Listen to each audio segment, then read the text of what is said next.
પણ સવાલ એ છે કે શું કોઈ ત્રીજો પક્ષ આવશે તો એ લોકોને શું ઓફર કરશે, શું નવું આપવાની તૈયારી કરશે? ખાલી બોલશે કે અમે તમને આ આપીશું અને લોકો માની લેશે, તમને લાગે છે? પણ જે રીતના લોકો અહીંયા આવશે એમાં થઈ શકે છે, એમાં સામેલ થઈ શકે છે, કારણ કે એ લોકો માટે પણ તો સવાલ થશે કે પૈસા ક્યાંથી તમે લાવશો ચૂંટણી પ્રચાર માટે? તમને ગાડીઓ જોઈએ પ્રચાર માટે, તમને ઓફિસો ખોલવી પડશે પ્રચાર માટે, કાર્યકર્તાઓ ખાલી અહીં તમે બોલો લોકો તમને વોટ આપવા માંગે એવું થઈ શકે છે? તે ભૂતકાળ રહ્યું છે એ ખૂબ ખતરનાક રહ્યું છે. કોઈને જેને અડે ને સાહેબ એને પતાવી દે. કહેવાય છે જહાં જહાં પડે સંતન કે पैर वहाँ हुआ बंटा धार. થઈ કોંગ્રેસે એમને શું ના આપ્યું સાહેબ? કેન્દ્રીય મંત્રી બનાયા, એમને પક્ષ પ્રમુખ બનાયા, એમને સાહેબ CLP બનાયા, છતાં એમના પણ એ કંઈ થયા નહીં. ભાજપે એમને કંઈ ના આપ્યું પણ એના તો ના થયા, પણ જે કોંગ્રેસે આપ્યું એના પણ આ થયા નહીં. કરે ઈમાનદાર પાર્ટી હશે, પણ મને લાગતું નથી કે કોઈ ઈમાનદાર પાર્ટી અત્યારે એવી હોય જે ખીચડી ખાઈને, ખાલી બોલીને કે કોઈ પણ પ્રકારનો ખર્ચો કરીને એવું ન કરવા માંગતી હોય. માત્ર ગપ્પા ગપ્પા અને ગપ્પા. ત્રીજો પક્ષની વાત જો કરતા હોય તો મારી બોગસ વાતો છે. આ માત્ર ઇન્ડિયા ગઠબંધન જે છે અહીંયા જો એને તોડવા માટે, એના વોટ શેર તોડવા માટે આ આખી કવાયત છે. શું કહેવાય ભાઈ, કામ કરજે નહીં તો ઘેર ભેગો કરી દઈશ. પણ તમે તો ત્યાં કહેતા નહીં. ખબર છે કે વોટ મારા નામે નથી મળ્યા, મોટા સાહેબના નામે મળ્યા છે, મોદી સાહેબના નામે. હા, મોટા સાહેબના નામે મળ્યા છે અને એટલા માટે જ તેઓ બોલી શકતા નથી. એમને ખબર છે કે જો અહીંયા કંઈ ગડબડી કરીશ તો એ ધારાસભ્યો ત્યાં ઉપર ફરિયાદ કરશે કે સાહેબ જે રબર સ્ટેમ્પને તમે નિમ્યું છે ને એનું સ્યાહી ખલાસ થઈ ગઈ છે, બીજું સ્યાહી નાખો તો બીજો રબર સ્ટેમ્પ લાવો.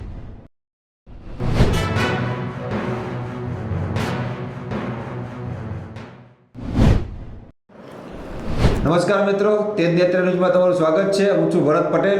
આજે આપણે એક નવા વિશેષ મુદ્દાના ચર્ચા સાથે વાત કરવા જઈ રહ્યા છીએ. ત્યારે આપણી સાથે જોડાણા છે GSના પત્રકાર અનિલ પટેલ. અનિલભાઈ, સ્વાગત છે આપનું સ્ટુડિયોમાં. નમસ્કાર ભરતભાઈ. અનિલભાઈ, શું દેશ ઉપર દશેરા પર ગુજરાતમાં ત્રીજા પક્ષનો જન્મ થઈ શકે છે? જો ચર્ચાઓ એવી છે ભરતભાઈ કે દશેરા ઉપર કોઈ નવો પક્ષ આવી શકે છે. કેટલાક એક રાજકોટના પત્રકાર છે એ વારંવાર કહે છે કે હું એની સાથે સંકળાયેલો છું એઝ એ પત્રકાર તરીકે, અને નવો પક્ષ આવી શકે છે. ઈમાનદાર પત્રકાર, એ ઈમાનદાર પાર્ટી હશે, એમાં સારા સારા લોકો હશે, એની નીતિ સારી હશે, લોકોને લાભ અપાવશે, પણ એ સીધી રીતે કોઈ ફોડ પાડતા નથી કે કોણ હશે, કેવી રીતે હશે. પણ અલ્ટિમેટલી એવી રીતે જ વાત કરે છે કે જાણે સમાજવાદી પાર્ટીના જે લોકો આવવાના હોય, એ કોઈ નવી પાર્ટી અહીંયા જોડાવાના હોય, કરવાના હોય, એની સાથે એવા ઇન્ડસ્ટ્રીઝ જોડાશે જેમને અત્યાર સુધી કોઈની પડી નથી. એ માત્ર સારું શાસન આપવા માંગે છે. અલગ અલગ લોકોને, જેમ કે પેલા નીતિન જાની છે કલાકાર, એ કલાકારને એ બતાવવા માંગે છે, એવા લોકોને લાવવા માંગે છે. પણ સવાલ એ છે કે ગુજરાતમાં કોઈ ત્રીજો પક્ષ હજુ સુધી સફળ થયો નથી. તમે જો ભૂતકાળથી તમે જુઓ, જ્યારે કોંગ્રેસ હતી, કોંગ્રેસ સામે પણ અનેક પાર્ટીઓ જે તે સમય દરમિયાન હતી, પણ 1980ની અંદર જો વાત કરો તો જનસંઘ ભાજપ બનીને, કે RSSએ ભાજપ બનીને જન્મ લીધો. હવે જો જે બાકી પાર્ટીઓ હતી તેમાં જનતા દળ હતું અને અનેક પાર્ટીઓ હતી, એ તમામ પાર્ટીઓ ક્યાં ખોવાઈ ગઈ કોઈને ખબર નથી. હવે ભાજપ જ મેઇન પાર્ટી થઈ ગઈ છે. એટલે ઘણા લોકો એવું કહે છે કે ભાઈ જો ગુજરાતની અંદર જુઓ તો શંકરસિંહ વાઘેલાએ RJP બનાવી, એના પછી કેસુ બાપાએ બનાવી, એના પછી તમે જુઓ તો સ્વયં ગોરધન ઝડપિયા હતા, એમણે પણ પોતાની અલગ પાર્ટી બનાવી, પછી કેશુભાઈએ બંને મર્જ કરી દીધી. એના પછી આમ આદમી પાર્ટી અહીંયા આવીને અત્યારે તે ઇન્ડિયા ગઠબંધનનો ભાગ થઈ ગઈ છે. એ પણ પોતાનો દાવો કરતા હતા કે અમે ઈમાનદાર પાર્ટી છીએ, એમને મત આપો, આ તે એ બધું વાત કરતા હતા. પણ અત્યારે તમે જોઈ રહ્યા છો જે રીતે આરોપો એમના ઉપર લાગ્યા, તમામ વસ્તુઓ થઈ. પણ સવાલ એ છે કે શું કોઈ ત્રીજો પક્ષ આવશે તો એ લોકોને શું ઓફર કરશે, શું નવું આપવાની તૈયારી કરશે? ખાલી બોલશે કે અમે તમને આપીશું અને લોકો માની લેશે, તમને લાગે છે? એવું તો બધા પક્ષવાળા કહે છે. સીધી વાત છે ને, એ જ વસ્તુ. અને પાછી એ લોકો તો ચવાણું વેચે, દારૂ વેચે, 500 રૂપિયા એ આપે, કવર એ આપે, જરૂર પ્રમાણે આર્થિક લાભ એ આપે, તમામ વસ્તુ કરી આપે છે. તો નવા પક્ષ ઉપર હું શું કરવા વિશ્વાસ કરું? એટલા માટે જ કે એની અંદર કનુભાઈ કસારિયા જેવા ઈમાનદાર માણસ હશે જે પોતાની ટિકિટોથી જીતી ના શક્યા, પોતાની વસ્તુ મહુવામાં, કે પછી નીતિન જાની જે લોકોનું ઘર બનાવડાવે છે પણ શું એ રાજનીતિમાં સફળ થાય, એક મોટો સવાલ છે. કે પછી મહિપતસિંહ ચૌહાણ જે ખેડામાં એમનું એ છે, પછી પેટા ચૂંટણી પેટલાદમાં લડ્યા અને કેટલા વોટ એમને મળ્યા એ સાઇટ ઉપર તમે જોઈ શકો છો. લોકોએ કંઈ એમને રિસ્પોન્સ આપ્યો નહીં. એક સમયે આમ આદમી પાર્ટી તેમને ટિકિટ આપવા તલપાપડ હતી, ટિકિટ આપી પણ દીધી હતી, પણ એ કંઈ લડ્યા નહોતા. સવાલ એ છે કે ગુજરાતનું ભૂતકાળ જે છે એ જ બતાવે છે કે ત્રીજો પક્ષ સફળ થતો નથી. પણ જે રીતના લોકો અહીંયા આવશે એમાં થઈ શકે છે, એમાં સામેલ થઈ શકે છે. કારણ કે એ લોકો માટે પણ તો સવાલ થશે કે પૈસા ક્યાંથી તમે લાવશો ચૂંટણી પ્રચાર માટે? તમને ગાડીઓ જોઈએ પ્રચાર માટે, તમને ઓફિસો ખોલવી પડશે પ્રચાર માટે, કાર્યકર્તાઓ ખાલી અહીં તમે બોલો લોકો તમને વોટ આપવા માંગે એવું થઈ શકે છે? તો મારા હિસાબથી થઈ શકે નહીં. પણ એક ગ્રુપ એવો છે જે ઈચ્છે છે કે ગુજરાતમાં આવે, ગુજરાતમાં તેઓ આવે, ત્રીજો પક્ષ બનીને આવે અને કદાચ એનો લાભ થોડું ઘણું થઈ શકે. એને દશેરા ઉપર કદાચ એનું ઉદ્ઘાટન થઈ શકે છે એવી ચર્ચા અત્યારે ચાલી રહી છે. શક્યતા છે, પણ એ શક્યતાઓ કેટલી લોકોના જે અરમાનો ઉપર ખરા ઉતરે અથવા તો એ સાબિત થાય એ એક જોવા જેવી બાબત રહેવાની છે. આ તો હતી આપણે ત્રીજા પક્ષની વાત કરી. હવે એક બીજો મુદ્દો એવો છે, શું શંકરસિંહ વાઘેલા ફરીથી કોઈ પક્ષનો પ્રયોગ કરવા જઈ રહ્યા હોય એવું લાગી રહ્યું છે? તમે જો શંકરસિંહ વાઘેલા માટે એવું કહેવાય છે કે લગ્ને લગ્ને કુંવારા. હું કહું કે ગુજરાતની રાજનીતિના જો જયચંદ હોય તે કોણ? શંકરસિંહ વાઘેલા. એમનો ઇતિહાસ તમે જુઓ. એક સમય સાહેબ મોદી એમના મિત્ર, કાશીરામ રાણા એમના મિત્ર, કેશુભાઈ એમના મિત્ર. પછી જ્યારે સત્તાની વાત એવું કહેવાતું, એક તરફ તમને કહું એમના માટે પ અને છ, પક્ષ. પ એટલે કોણ? તો પાટીદાર એટલે કેશુભાઈ પટેલ. ક્ષ એટલે ક્ષત્રિય, ક્ષત્રિય એટલે કોણ? તો શંકરસિંહ વાઘેલા. એ બંનેની જોડી હતી સાહેબ. પણ બબાલ ક્યાંથી ચાલુ થઈ? બબાલ 1995-96થી શરૂ થઈ, જ્યારે અહીંયા તેઓએ સરકાર બનાવી અને સીધી રીતે વાત કરી નરેન્દ્ર મોદી જે હતા એ બધાની સાથે ગરોબો હતો. પણ આખી ઘટના ખજુરાહોવાળી થઈ. ખજુરિયા તમને ખ્યાલ હોય બરાબર. જ્યારે સીએમ બન્યા કોણ? સીએમ કોણ બન્યા? કેશુભાઈ પટેલ બન્યા. સમય 1995-96ની અંદર સીએમ બન્યા. તો પછી એમને ગમ્યું નહીં અને એ જ દરમિયાન નરેન્દ્રભાઈ હોય કે પછી એ જ દરમિયાન સીધી રીતે વાત કરીએ અમિત શાહ હોય, એ તમામ લોકો વહીવટ કરતા અને એ વાત ગમી નહીં બાપુને બરાબર. એટલે બાપુએ શું કર્યું? જ્યારે વિદેશમાં ગયા પ્રવાસ માટે અને ગુજરાતમાં ઇન્વેસ્ટમેન્ટમાં એના માટે કેશુભાઈ, એટલે એમને કીધું તમે જાઓ છો પણ તમારી સરકાર બરાબર નહીં રહે. અને પછી એ ગયા અને પછી હજુરિયા થયું અને પોતાના 50-55 ધારાસભ્યોને લઈને સીધા પહોંચ્યા મધ્યપ્રદેશ, જ્યાં કોંગ્રેસને ટેકો આપ્યો. જે કામ અત્યારે ભાજપ કરે છે રેશોટવાળું કે ક્યાંક એને સંતાડવું પડે, તમારે તોડવું પડે, એની શરૂઆત શંકરસિંહ વાઘેલાથી ગુજરાતમાં થઈ હતી. ખજુરાહોમાં એમને ઊભા રાખ્યા.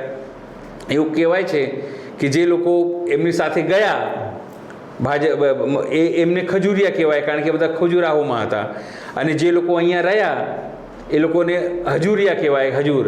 અને જે લોકો બંને પક્ષમાં ના રહ્યા એમને મજૂરિયા કહેવાય કે એમને કંઈ મળ્યું નહીં પણ મજૂરી કરી બરાબર.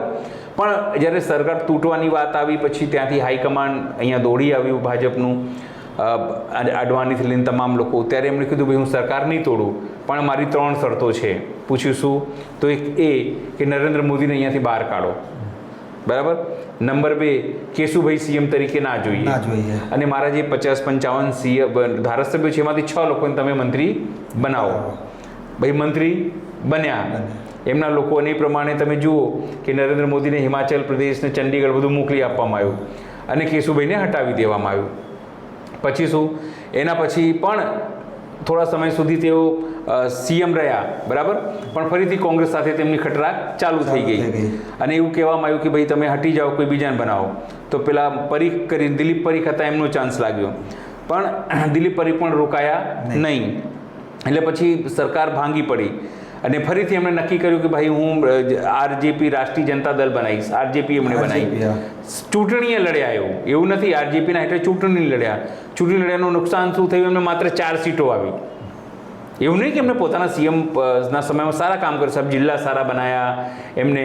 પછી ખેડૂતો માટે જે નિયમ હતો કે જિલ્લા 12મી તમે ખરીદી શકો એ નિયમ એમણે બનાવ્યા. પછી અનેક નિયમો માસ્ટરોનું જે જિલ્લા બહાર થતું હતું કે ભાઈ જિલ્લામાં જ રહી શકો એના માટેની તમામ વસ્તુઓ કરી. અનેક જિલ્લાઓમાં સાહેબ તેમણે આ તમામ વસ્તુઓ કરી. પણ સવાલ એ આવ્યો કે તે પણ રોકાયા નહીં, એમને પણ જવું પડ્યું. 4 સીટો આવી એટલે પછી એમને પોતાની જે આરજેપી છે કોંગ્રેસ સાથે તેમને મર્જ કરી દીધી. કોંગ્રેસ સાથે મર્જ કરી તો પછી શું થયું? પછી એ થયું કે કોંગ્રેસે બી તેમને પ્રદેશ અધ્યક્ષ બનાવ્યા, CLP બનાવ્યા, તમામ વસ્તુ કરી, પણ છતાં તેઓ કોંગ્રેસ સાથે રહ્યા નહીં. સીટોની વહેંચણી જ્યારે વાત થઈ 2017માં કે ભાઈ સીટોની વહેંચણી એમણે અલગ કીધું, અલગ સભા કરી પોતાના ત્યાં, અને પછી ત્યાં જઈને એમણે કીધું હવે હું કોંગ્રેસ સાથે નહીં. એની પહેલાં પછી એમને કોંગ્રેસને તોડવાનો પ્રયત્ન, કોંગ્રેસના ધારાસભ્યોને તોડવાનો પ્રયત્ન કર્યો, હરાવવાનો પ્રયત્ન કર્યો અહેમદ પટેલને, પણ એમના મનસૂબા ઉપર પાણી ફરી વળ્યું. એના પછી તેમણે પોતાની એક અલગ પાર્ટી બનાવી, જનસેના કે જનશક્તિ પાર્ટી એવું કંઈક, એ તેઓ ફર્યા, એમાં પણ તેમને સફળતા મળી નહીં. આ વખતે પણ એવું માનવામાં આવે છે કે જે ત્રીજો ફ્રન્ટ આવે છે એની અંદર એમની મહત્વપૂર્ણ ભૂમિકા હોઈ શકે છે. તમે જુઓ અત્યારે દરબારોનું જે અહીંયા કોબામાં મળ્યું હતું સભા, ગોતામાં મળ્યું સભા એમને, હા અસ્મિતા, એની અંદર એમણે કીધું કે RSSની જેમ મારે પણ એક સંગઠન બનાવવું છે, એવી એમની ઈચ્છા વ્યક્ત કરી. પણ સવાલ એ છે કે સીધી રીતે બાપુ ઉપર વિશ્વાસ કરશે કોણ? કારણ કે બાપુનું જે ભૂતકાળ રહ્યું છે એ ખૂબ ખતરનાક રહ્યું છે. કોઈને જેને અડે ને સાહેબ એને પતાવી દે. કહેવાય છે જહાં જહાં પડે સંતન કે પેર વહાં હુઆ બંટા ધાર. એટલે આમની છાપ એવી છે. આમ તો લાઇઝનિંગ તરીકે તમે વાત કરો, એમનો પ્રભાવ, એમનું દરબાર, એમનું જે શું કહેવાય એમનું વોટ બેંક, એ એક વફાદારોની ટીમ એમની સાથે છે. પણ સવાલ એ આવે છે કે કેટલા સમય સુધી શંકરસિંહ વાઘેલા સામે તમે કે સાથે તમે રહી શકો છો? શંકરસિંહ વાઘેલાએ પોતાના દીકરા હતા સાહેબ, એમની કરિયરની પણ એમને સમાપ્તિ તરફ ધકેલી દીધું. ન તો બિચારા એ મહેન્દ્રસિંહ ભાજપ સાથે રહી શક્યા, ન તો કોંગ્રેસ સાથે રહી શક્યા, ન તો ધારાસભ્ય બની શક્યા. એટલે ઘણી બધી મુશ્કેલીઓ એમની સામે ઊભી થઈ. કોંગ્રેસે એમને શું ના આપ્યું સાહેબ? કેન્દ્રીય મંત્રી બનાવ્યા, એમને પક્ષ પ્રમુખ બનાવ્યા, એમને સાહેબ CLP બનાવ્યા, છતાં એમના પણ એ કંઈ થયા નહીં. ભાજપે એમને કંઈ ના આપ્યું, પણ એના તો ના થયા, પણ જે કોંગ્રેસે આપ્યું એના પણ આ થયા નહીં. અને એટલા માટે જ કહું છું કે નવા જૂનીના પ્રયોગ એ કરતા હોય છે, પણ મને નથી લાગતું કે સીધી રીતે એમને કોઈ મોટી સફળતા મળશે. અને એક બીજો મુદ્દો છે, જે ત્રીજો પક્ષ નવો પક્ષ થશે એમાં કોણ કોણ હોઈ શકે છે? જો હું તમને કહું, કેટલાક મિત્રો જે છે, પત્રકારો છે, એક એ જગદીશ મહેતા નામના રાજકોટના, એ મોટી વાર્તા કરતા હોય છે. મેં પણ મારા કેટલાક મિત્રો છે એના તરફથી પૂછ્યું છે કે ભાઈ કોણ હોઈ શકે છે આની અંદર. તો સવાલ એ આવે છે કે અલગ અલગ સંગઠનોના લોકો, જેમાં દરબાર પણ હશે, જેમાં પાટીદાર પણ હશે, જેમાં કદાચ માઇનોરિટીના લોકો પણ હોય, તમામ લોકોનું એક વર્ગ હશે જેમાં કહેવામાં આવે છે ઉદ્યોગપતિઓ સારા હોઈ શકે છે, એમાં ઈમાનદાર લોકોની ટીમ હોઈ શકે છે. પણ આખી ઘટના કેવું છે હું તમને કહું, ભલે તમે કંઈ પણ વાત કરો, એમાં કહેવાય ને કે જે રાજા મહારાજાના ઘરાનાથી પણ લોકો હોઈ શકે, ઇન્ડસ્ટ્રીલિસ્ટ છે, ઉદ્યોગપતિ છે, એ પણ હોઈ શકે છે. દાવો કરવામાં આવે છે એમના તરફથી કે ઈમાનદાર લોકોની ટીમ હશે. શું હશે? ઈમાનદાર લોકો. હવે મને કહો, આપણે એવું કહેવું ના જોઈએ જે લોકો ઉદ્યોગપતિ બની ગયા સાહેબ એ લોકો ક્યારેક ટેક્સની ચોરી નહીં કરી હોય? મારું ગેરંટી છે સાહેબ, નહીં કરી હોય, કરી જશે. એમને કોઈ ફાઇલોમાં ઘાલમેલ નહીં કરી હોય, નિયમોમાં તોડફોડ નહીં કરી હોય, કરી જશે સાહેબ. PMLA એવો કોઈ કાયદો જેનો ભંગ ના કર્યો હોય, કર્યું જશે સાહેબ. તમે જ્યારે ધંધામાં જાઓ ત્યારે ઘણી વખત તમારે ફાયદા માટે સારા નરસા તમામ નિર્ણયો લેવા પડે છે. શું નહીં લીધું હોય? જો એ તમામ લોકો હોય તો શું એમના ત્યાં ED નહીં આવે? તો સ્વાભાવિક છે આવી શકે છે. શું એમના ત્યાં CBI નહીં આવે? સાહેબ આવી શકે છે. શું એમના ત્યાં IT વિભાગવાળા દરોડા નહીં પાડી શકે? પાડી શકે છે. શું લોકલ પોલીસ સ્ટેશન એમના ઓફિસ કે જે લોકલ કોર્પોરેશન છે એમના ઓફિસ જેનો ઊભી નહીં રહે તો ઊભી રહી શકે છે? તો સવાલ એ છે, કારણ કે આપણે તો જોયું છે સાહેબ 2014થી લઈને 2023-24 સુધી કઈ રીતે ED, CBI અને IT અને બાકી એજન્સીઓએ વિરોધ પક્ષને હેરાન કર્યા. કોંગ્રેસના તો એ લોકોએ ખાતા સીઝ કરી દીધા, જેથી તે લોકો ચૂંટણી ના લડી શકે. કેજરીવાલને તો સાહેબ જેલમાં નાખી દીધા, જેમાં સુપ્રીમ કોર્ટે કેવું પડેલા કેસ જ નથી બનતો, પૈસા ક્યાં છે? હેમંત સોરેનના કેસમાં સાહેબ હાઈકોર્ટે EDને ખખડાય કે સાલા જુઠ્ઠું લઈને આવ્યા છો, કેસ ગપ્પુ કેસ છે, તમે કરવા માંગો છો સાહેબ. કે કવિતા જે કે એને જામીન મળી ગયા, જેટલા લોકોને પકડાય એટલે ખાલી માત્ર જેલમાં નાખવા માટે તમામ કરતા. હવે સમજો આ ઉદ્યોગપતિઓને જેલમાં નાખે ઈડી એક કેસ બનાવીને સાહેબ વર્ષો નીકળી જાય જેલમાંથી અને બધા પૂંછડી દબાઈને સાહેબ બેસી જાય. એનું મતલબ શું થયું? એનું મતલબ એ થયું કે સીધી રીતે આ એક હવા ઊભી કરવાની પ્રયત્ન છે. આ એક જે લોકો અત્યારે કારણ કે જો ઇન્ડિયા ગઠબંધન એક થઈ ગયું છે. આમ આદમી પાર્ટી જે વસ્તુઓ અલગ અલગ કરતી હતી એ હવે એક થઈને કામ કરી રહી છે. વોટ જે છે એ ઇન્ટેક્ટ થઈ ગયા છે બંનેના. એ પછી આગામી દિવસોમાં જે સ્થાનિક સ્વરાજની ચૂંટણી આવશે, પછી 2027માં તમે જુઓ અહીંયા વિધાનસભા આવશે, એને લઈને કેટલું સીટ બંને મળીને સીટ શેરિંગ થશે અહીંયા, એ તો આગામી દિવસોમાં જોવા જેવી બાબત છે ભરતભાઈ. પણ એક વાત જરૂર છે કે આ વખતે જે વોટ શેર વહેંચાયા હતા 2022માં, જો બંને ઉપર સારી રીતે સીટ શેરિંગ થાય અને કોઈ ભૂલ ના કરે બંને પાર્ટીઓ, તો નિશ્ચિત છે આ લોકો ભાજપને ટક્કર આપી શકે છે. કારણ એ નથી કે લોકો ખૂબ સારું કામ કરી રહ્યા છે, કારણ એ નથી કે આમ આદમી પાર્ટીએ જોરદાર કામ કર્યું છે કે કોંગ્રેસે. કારણ એ છે કે લોકો ત્રસ્ત થઈ ગયા છે. લોકો ત્રસ્ત થયા છે મોંઘવારીથી, લોકો ત્રસ્ત થયા છે ભ્રષ્ટાચારથી, લોકો ત્રસ્ત થયા છે મોંઘી શિક્ષાથી, લોકો ત્રસ્ત થયા છે બેરોજગારીથી, લોકો ત્રસ્ત થયા છે આવી ઘટનાઓથી જેવા મોરબી હરણીકાંડ તમામ થાય છે અને લોકોને ન્યાય મળતું નથી. લોકો ત્રસ્ત થયા છે ભાજપના એવા લોકોથી જે દીકરીઓ ઉપર બળાત્કાર કરે છે. લોકો ત્રસ્ત થયા છે એવા સીએમ અને એવા ગૃહ રાજ્યમંત્રી છે જે માત્ર લિપ સર્વિસ કરે છે, એટલે ખાલી બોલે છે. એના હાથમાં કંઈ નથી, એ કંઈ કરી શકતા નથી. એ લોકો રબર સ્ટેમ્પ છે. કારણ કે ભાજપના કાર્યકર્તાઓ એવું કહે છે સાહેબ કે અમારા કામો થતા નથી, અધિકારી રાજ છે. અને હવે સીધી રીતે તમામ લોકો ધીરે ધીરે બોલીને, કારણ કે જો જેમ ધીરે ધીરે પકડ કેન્દ્ર પર તમને વાત કરું નરેન્દ્ર મોદીની ખસતી જશે, તેમ તે ગુજરાતમાં પણ કાર્યકર્તાઓ બોલતા થશે અને બોલતા શરૂ થઈ ગયા છે. અને એટલા માટે કહું છું, ત્રીજો પક્ષ જે આવશે એ કયા પ્રારૂપમાં અને કોણ હશે એનું જો આપણે અધ્યયન કરીશું તો આપણને ખબર પડી જશે કે આ લોકો શું કરવા માંગે છે અને કયા ઉદ્દેશ્ય સાથે આવે છે. અનિલભાઈ, બીજી મુદ્દાની વાત છે, આ ત્રીજો પક્ષ ભાજપ માટે ફાયદો કરાવશે કે નુકસાન કરાવી શકે છે, એને લઈને શું કહેશો? હું તમને કાઉન્ટર પ્રશ્ન કરું. આમ આદમી પાર્ટી આવી, એણે કોને ફાયદો કરાયો? ભાજપ અને કોંગ્રેસ વચ્ચે આમ આદમી પાર્ટી આવી 2022માં, એ કોને ફાયદો કરાયો? ભાજપને ફાયદો કરાયો. તો સ્વાભાવિક છે હવે આમ આદમી પાર્ટી અને કોંગ્રેસ એક થઈ ગઈ છે, તો ત્રીજો પક્ષ આવશે, કોને ફાયદો કરાવશે? ભાજપને ફાયદો. બરાબર છે. તો આ પક્ષ અને ભલે દાવો કરે અમે ઈમાનદાર પાર્ટી છીએ, અમે કટ્ટર ઈમાનદાર હોઈશું, પણ સાહેબ સવાલ એ છે કે જ્યારે તમે પોલિટિકલ ચૂંટણીવાળા વિશેષ હિસ્સામાં જાઓ છો અથવા ચૂંટણી સંસદીયમાં જાઓ છો, ત્યારે તમારે ખર્ચાઓની જરૂર પડે છે. તમને નાના કાર્યકર્તાઓને નાસ્તો કરાવવો પડે, એને બાઇકની પેટ્રોલ પુરાવવું પડે, તમારે કોલ સેન્ટર શરૂ કરવું પડે, જનસંપર્ક તમે કઈ રીતે કરશો? સવાલ એ છે લોકો સુધી કઈ રીતે પહોંચશો? તમારે સોશિયલ મીડિયા હેન્ડલ કરવું પડશે, તમારે ફિઝિકલી લોકો જઈને સંપર્ક કરવો પડશે, તમારે રસોઈ ચાલુ કરવી પડશે, તમારે નાસ્તો કરાવવો પડશે. ક્યાંથી કરાવશો તમે? તો સ્વાભાવિક છે. અથવા તો તમારી પાસે અકૂટ પૈસા છે, પૈસા ક્યાંથી આવશે? અત્યારે દેશમાં સૌથી અમીર પાર્ટી હોય તો એ ભારતીય જનતા પાર્ટી છે. કોંગ્રેસ પણ નથી સાહેબ, ટીએમસી પણ નથી, બીએસપી પણ નથી. સૌથી વધારે પૈસા ભારતીય જનતા પાર્ટી પાસે છે, શક્તિ પણ એની પાસે છે.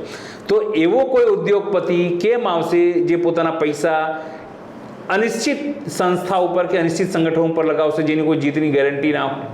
કોઈ પણ ન લગાવ્યું સાહેબ. હંમેશા લોકો દાવ જીતવાળા ઘોડા ઉપર લગાવતા હોય છે. અનિશ્ચિત દોડશે, નહીં દોડે, કોણ બેસી જશે, કોના ઉપર રેડ પડશે, આ કરવાવાળા ઉપર કોઈ પૈસા લગાવતા નથી. મારે એવું માનવું છે કે આની અંદર જે પણ એ પછી પાટીદાર સંગઠનના નામેની વાત કરીએ કે પછી દલિત સંગઠનની વાત કરીએ, ઓબીસી સંગઠનની વાત કરીએ, દરબાર કે ક્ષત્રિય સંગઠનની વાત કરીએ, જો એ લોકો કોઈ કરાવે છે. મને ખબર છે આ જ્યારે દરબારોનું આંદોલન ચાલતું હતું સાહેબ, તો રાજ્ય સરકારમાંથી અનેક એવા નેતાઓ હતા જે દરબારો સાથે બિહાઇન્ડ ધ કર્ટેન, પડદાની પાછળ એ લોકો જોડે એ લોકો શું કહેવાય ચર્ચા વિચારણા કરતા હતા કઈ રીતે માઇલ્ડ કરી શકાય. પણ જે ક્ષત્રિય આંદોલનની ઘટના એ બાબતની હતી કે કોઈ એનો કોઈ ચહેરો નહોતો, એની કોઈ કમિટી નહોતી, ગામે ગામ જાતે નહીં સ્પ્રેડ કરવામાં આવ્યું હતું. હા, એ કોણ કરતું હતું એ બધાને ખબર છે સાહેબ, એની પાછળ કોણ હતું, પણ કોઈ બોલતું નથી. જેવી રીતે અમદાવાદમાં ધર્મેન્દ્ર ભાઈ હતા જે ધર્મેન્દ્ર શાહ, એમના માટે કહેવાય છે કે એક ભૂતપૂર્વ મેયર, મહિલા મેયર છે, એમનું હાથ હતું એમને બદનામ કરવામાં. એવી રીતે આ તમામ ઘટનાક્રમ અત્યારે થઈ રહી છે. એટલે ભાજપને જ ફાયદો કરાવવા માટે જે પણ ત્રીજી પક્ષ આવશે, ભલે કોઈ પણ વ્યક્તિ સુફિયાણી વાતો કરે કે ઈમાનદાર પાર્ટી હશે, પણ મને લાગતું નથી કે કોઈ ઈમાનદાર પાર્ટી અત્યારે એવી હોય જે ખીચડી ખાઈને, ખાલી બોલીને કે કોઈ પણ પ્રકારનો ખર્ચો કરીને એવું ન કરવા માંગતી હોય. માત્ર ગપ્પા ગપ્પા અને ગપ્પા. ત્રીજો પક્ષની વાત જો કરતા હોય તો મારી બોગસ વાતો છે. આ માત્ર ઇન્ડિયા ગઠબંધન જે છે અહીંયા, જો એને તોડવા માટે, એના વોટ શેર તોડવા માટે આ આખી કવાયત છે. માત્ર ખાલી વાતો જ થઈ. ખાલી વાતો થઈ રહી છે, પણ હા, માહોલ ઊભો કરવાનો પ્રયત્ન જરૂરથી આ લોકો કરશે. અલીભાઈ, છેલ્લો પ્રશ્ન છે આપણો. શું પ્રદ્યુમનસિંહ જાડેજા અને પબુભા માણેક સીએમ ભૂપેન્દ્ર પટેલથી કેમ નારાજ છે? શું સીએમની પકડ નથી એમ નથી? આપણો જે તમારો આગળનો પ્રશ્ન છે એની અંદર થોડો ઉમેરો કરી પછી આનો જવાબ આપું. જો લોકો કહે છે કે ઈમાનદાર લોકો આવશે, સાહેબ, જે તે વિસ્તારમાં તમે સેવા કરો એ વાત જુદી છે. તમે પાણી માટે કામ કરો છો તો સાહેબ તો વાત જુદી છે. તમે કોઈને ઘર માટે NGO ચલાવો છો તો કારણ કે તમે સરકાર વિરુદ્ધ બોલતા નથી.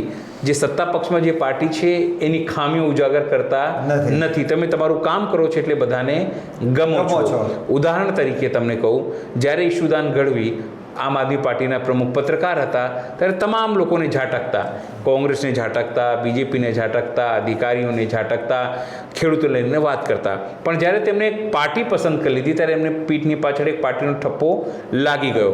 પછી એમની સાહેબ ફેન ફોલોઈંગ ઓછી થઈ ગઈ.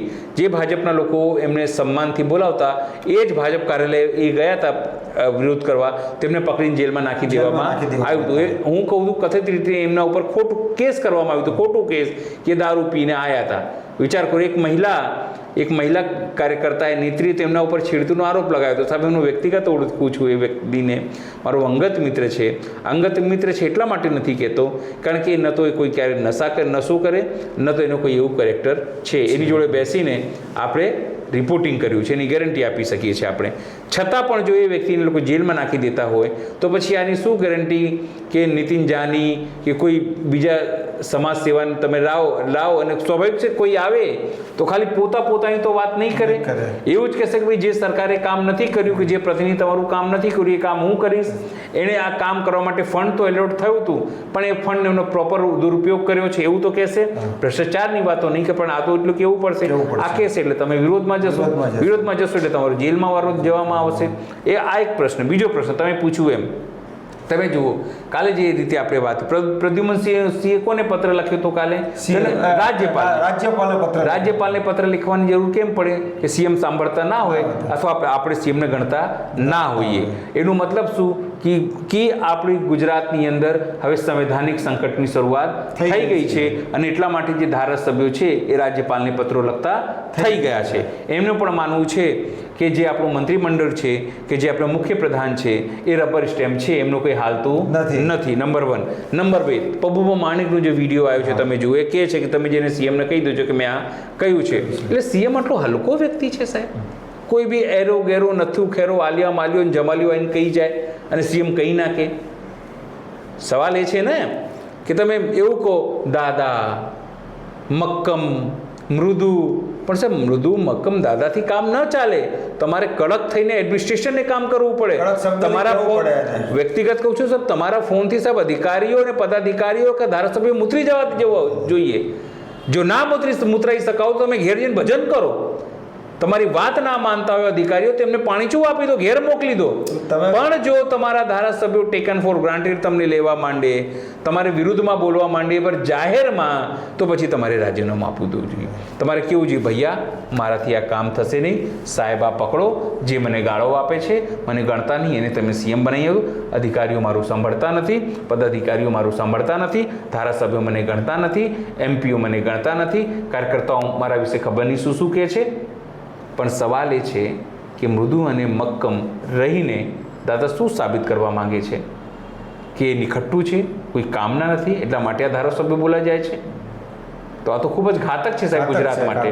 જો તમે કામ જ ના કરી શકો જનતાના, જો તમે તમારી લોકોની સમસ્યાઓનું નિવારણ ન કરી શકતા હોય, અધિકારીઓને મીઠી મીઠી વાતો કહેતા હોય ભાઈ કામ કરજો ને, મારું સાસરું છે, ખબર છે ને વિડીયો વાયરલ થયો, આ મારું સાસરું છે, કામ કરજો ને, મને સાંભળવું પડશે, આવું કહેવાય? શું કહેવાય ભાઈ, કામ કરજે, કરજે.